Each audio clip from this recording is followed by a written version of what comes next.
We are back with another video outside of the GT Sport stuff. All right. Missed last week mainly because there was just nothing. I mean, guys, I don't know if you can see all that bokeh, but like it's crazy windy right now, and it's just been shitty here in Illinois. So there's really been nothing to get content for. Today, however, there is go-karting. Indoor go-karting. I don't care for electric carts. They take too long to charge. They're inconsistent. They take too long to do the competition. Don't get me wrong, I love my competition and my driving, but I prefer cars over go-karts. This is just a substitute for the car stuff for now. But that being said, it is go-karting time. It is at K1 Speed in Addison, Illinois. If you're from Illinois, you know where that is at. And so that is where we're going to be doing right now. So without further ado, let's just like do a zoom transmission. Wow, transition. Let's do a zoom transition into the first run. Here we are back again with another voiceover in the vlog. I just want to kind of tell you guys what's going on here with these go-karts. So the first go-kart we had was horrible, absolutely horrible. The front tires just had zero grip, but out of the whole 7 people that showed up, I did end up 6th, but not crazy far away from everybody else.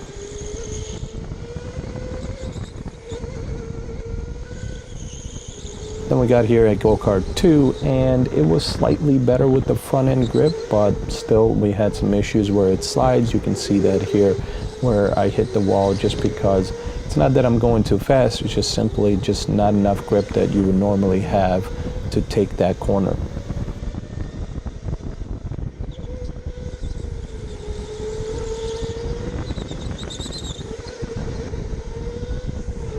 In the third one, we actually ended up having the same cart, so I knew the front end grip was not good, so I ended up just trying to slide the cart in certain corners just to see if that helps at all.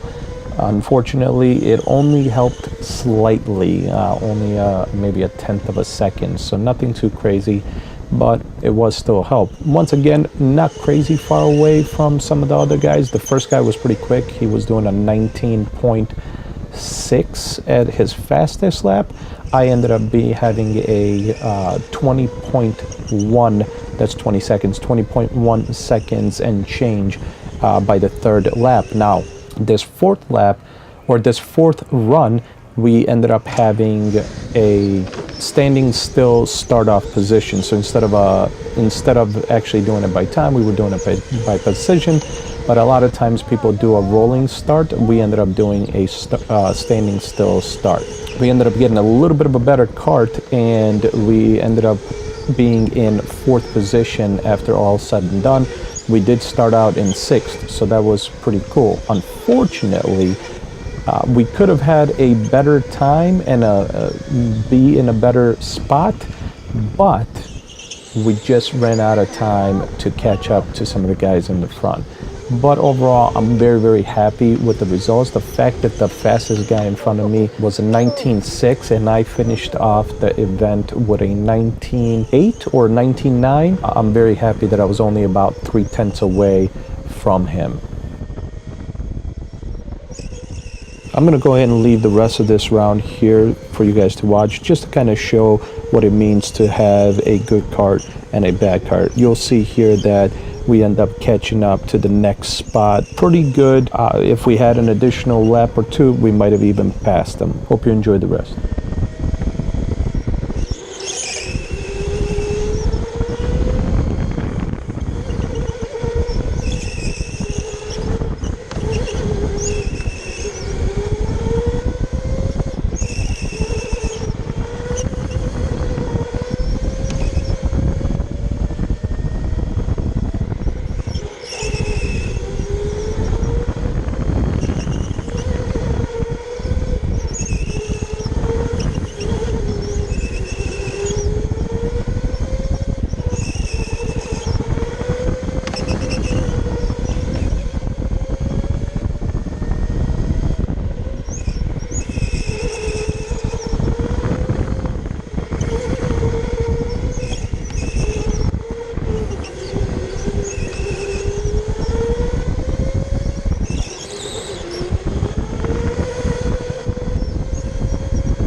So we just got done with karting, and I see one of these out here.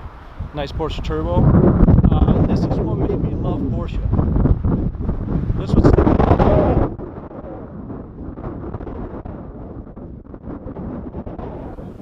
So I was trying to say in that last clip before the wind took over everything, it's crazy windy still all day. Back at the house, I was trying to say the Porsche Turbo, I believe that year model is what got me really loving the Porsches. You would think for me it would be, I don't know why you would think, but let me say why I'm thinking this. I would think that what got me into it was Bad Boys, right? The original Bad Boys movie with Will Smith, Martin Lawrence, and he, you know, Will Smith's character owns a Porsche in there. And that is a dope car. It's a great movie. But it wasn't until it was me and my cousin, we were in Miami, we sat down to eat at an outdoor restaurant. We sat down outside, and literally right next to me, right next to the table, there's a Porsche Turbo parked, and it just looked crazy aggressive with the width and everything, and that's it. That's what stuck in my mind, and that's ever since then I really loved Porsche. So that's what I was trying to say while the mic was probably losing its mind in the wind. It's once again crazy. So we did pretty decent. I think I'm going to do voiceover over some of that action that you guys already saw, so you probably already heard the voiceover. But just to kind of give a background, first 3 races were just qualifiers, timed races. The last race was a position starting race. We was standing position, wasn't a rolling position start. So we literally were lined up in how we did in the qualifiers. I was 6th out of 7. We didn't have a big turnaround in this event for some reason. So I ended up being 6th out of 7, but I ended up finishing 4th in that race. So that was pretty cool. I enjoyed myself. I had a lot of fun. It's unfortunate that more people didn't come out, but it is what it is. I mean, I can't control that. But I still had fun racing. Qualified overall pretty 6 out of 7 time-wise, and that's only because I didn't have the greatest cards. So the last card, the one in the position race, was a good card, and I ended up being 3/10 off from the fastest guy, and the fastest guy he's been go-karting for years. I've literally maybe have go-karted 20 times total. This is my only second event ever racing in go-karting. And you know, some people might argue, it's like, well, I mean, you're a racer, right? That shouldn't be an excuse. But there's such thing as seat time, and he has seat time. I don't. So for me to be able to keep up with him time-wise, I'm pretty happy with that. Whew, that was long-winded. I am going to continue. I am going to be working on my sister's brakes on a Toyota Highlander. I don't know if you guys are going to care about that, but I do have to get that done. So that'll probably be the next clip. And hopefully I can get together with my friend maybe before that, because he just got something pretty cool. We'll see what comes next.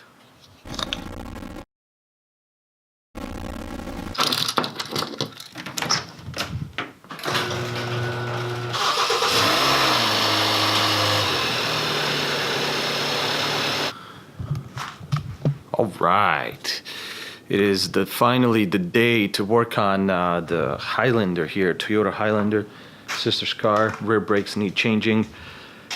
It's 20 degrees out. It's cold, but hopefully I can get this done fairly quickly. I got 2 hoodies on. I got a hat on. We'll see what we can do. Let's see how fast we can get this done.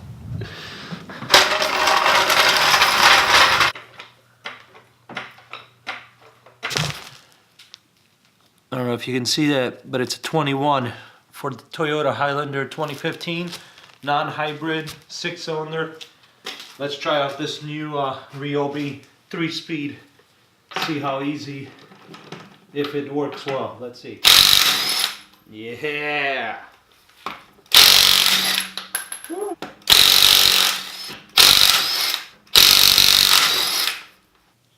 I'm missing a 17. And that's what the bracket bolts are. Let's take a look here.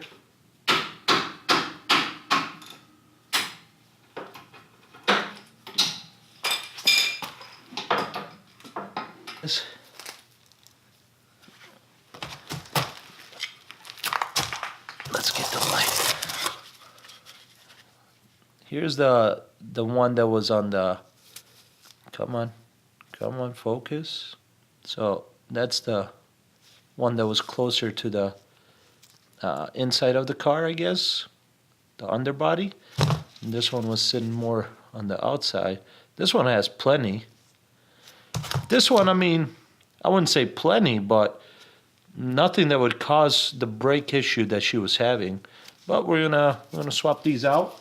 Might have to bleed the brakes a little bit. It's very possible that that's also what's causing the issue. So let's do that.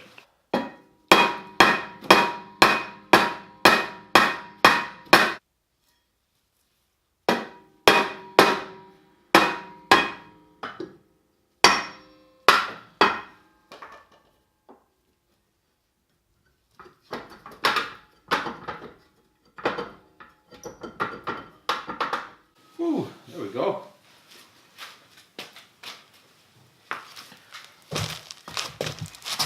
Can we get any light on this? The rotors actually seem pretty good. There's no real grooves on them. So, but we're gonna replace them anyways. But it is what it is. I mean, you can definitely see there's a lip here, which means, I mean, it's worn down, but there's no groove, it's smooth. So we could have reused them, but like I said, 40,000 miles, new pads, might as well do the rotors. So that's what we're doing.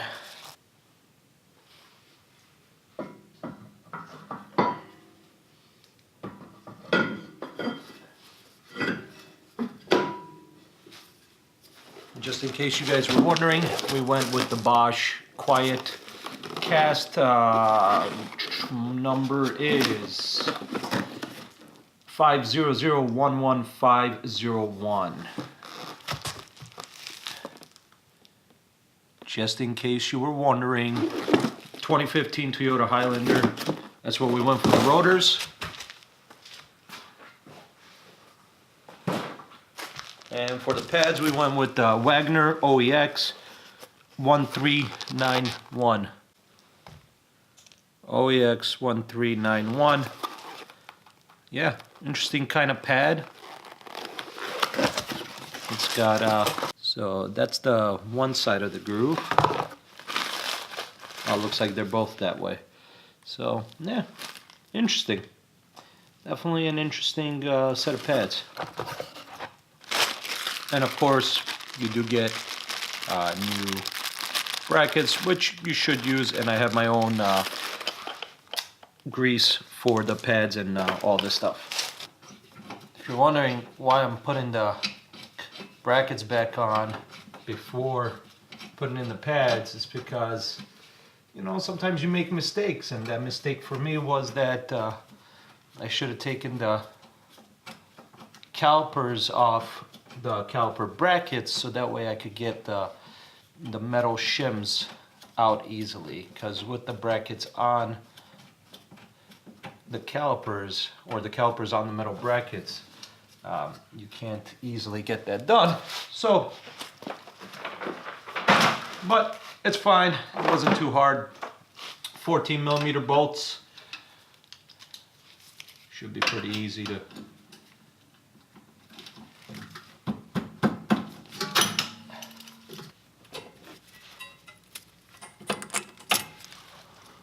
Now, a lot of cars have like one big shim going across these two.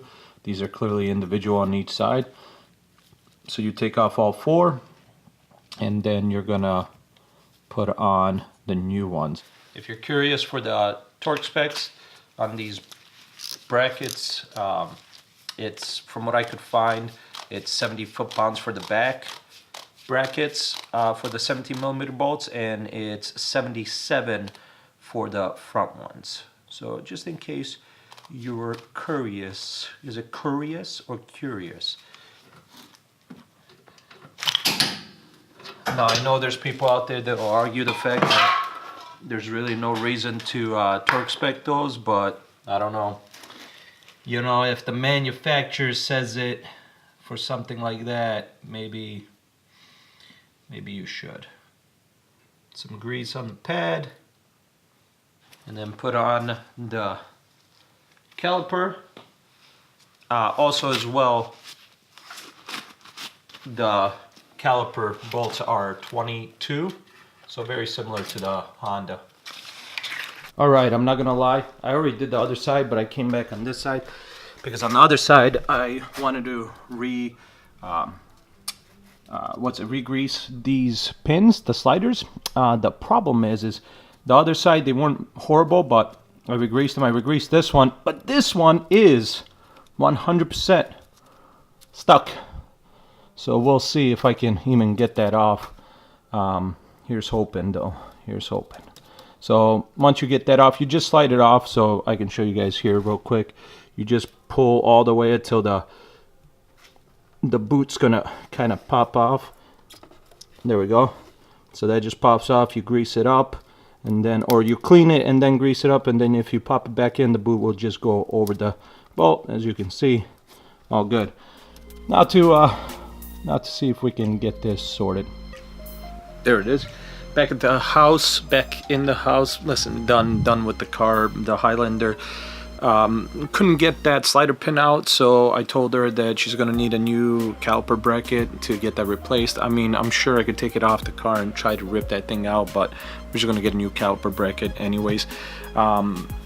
What else? That's about it. It's a very quick, short vlog, nothing too exciting going on. However, my buddy just got a pretty cool car, so we'll see if we can maybe do something with that for this next one.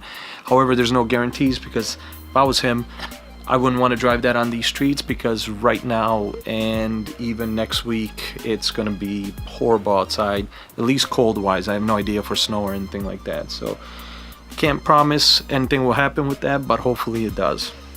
Otherwise, that's it. Hope you guys enjoyed this quick vlog, and I'll see you in the next one.